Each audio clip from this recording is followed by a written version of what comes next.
ओम शांति प्यारे भाई बहनों, आपका स्वागत है हमारे 7 दिन की साप्ताहिक राजयोग मेडिटेशन की कोर्स के श्रृंखला में। आज हम जानेंगे कि निकट भविष्य में श्री कृष्ण आ रहे हैं। प्रतिदिन समाचार पत्र में अकाल, बाढ़, भ्रष्टाचार, वो लड़ाई झगड़े का समाचार पढ़ने को मिलता है।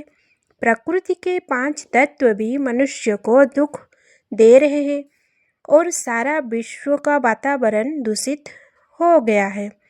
अत्याचार, अधर्म, विषय विकारों का ही बोल हो रहा है और ये विश्व ही कांटे का जंगल बन गया है। एक समय था जबकि विश्व में संपूर्ण सुख शांति का साम्राज्य था और ये सृष्टि फूलों की बगीचा कहलाता था।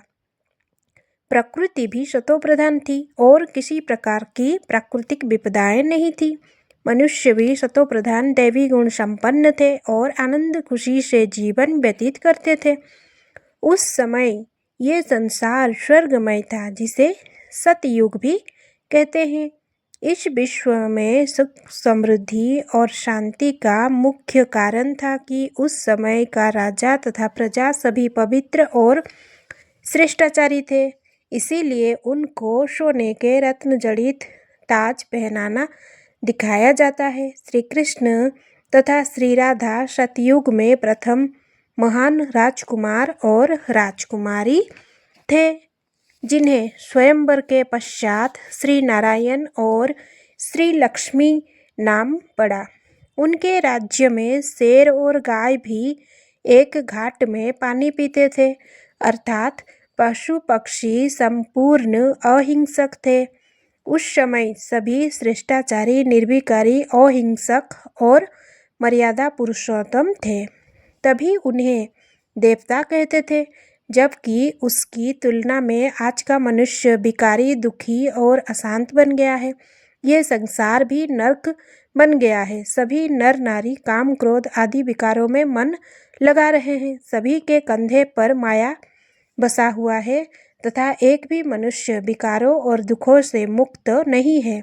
अब परमपिता शिव बाबा कहते हैं, वश्य तुम सभी जन्म जन्मांतर से मुझे पुकारते आए हो। हे प्रभु, हमें दुख और अशांत से छुड़ाओ तथा हमें मुक्ति धाम को ले चलो। अतः अब मैं तुम्हें वापस मुक्ति धाम ले चलने के लिए तथा इसी सृष्टि को पावन अथवा स्वर्ग बनाने आया हूँ। वर्तमान जन्म सभी का अंतिम जन्म है।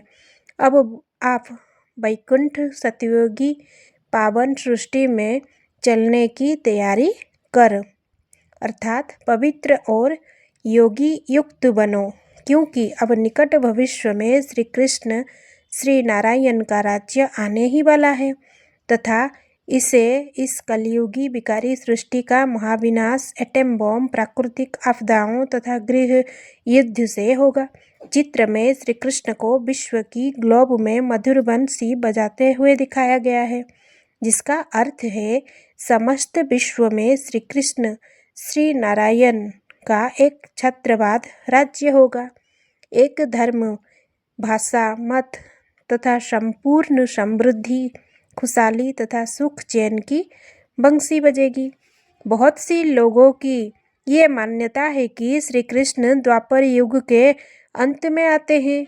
उन्हें मालूम होना चाहिए कि श्री कृष्ण तो 16 कला संपूर्ण, निर्विकारी एवं पूर्ण पवित्र हैं, तो द्वापर युग की रजोप्रधान सृष्टि में कैसे हो सकता है। श्री कृष्ण के दर्शन के लिए सूरदास ने अपने अपवित्र दृष्टि को समाप्त करने की कोशिश की और श्री कृष्ण भक्त मीराबाई ने पवित्र रहने के लिए जहर का प्याला पीना स्वीकार किया। तब भला श्री कृष्ण देवता अपवित्र दृष्टि वाली सृष्टि में कैसे आ सकते हैं। श्री कृष्ण तो स्वयंवर के बाद श्री नारायण कहलाए, तभी तो श्री कृष्ण के बुजुर्ग के चित्र नहीं मिलते। अतः श्री कृष्ण अर्थात श्री नारायण सतयुगी पावन सृष्टि के प्रारंभ में आए थे और पुनः आने वाले हैं। अतः निकट भविष्य में जल्द ही सतयुग का आरंभ होने वाला है और श्री कृष्ण आ रहे हैं। अच्छा, ओम शांति।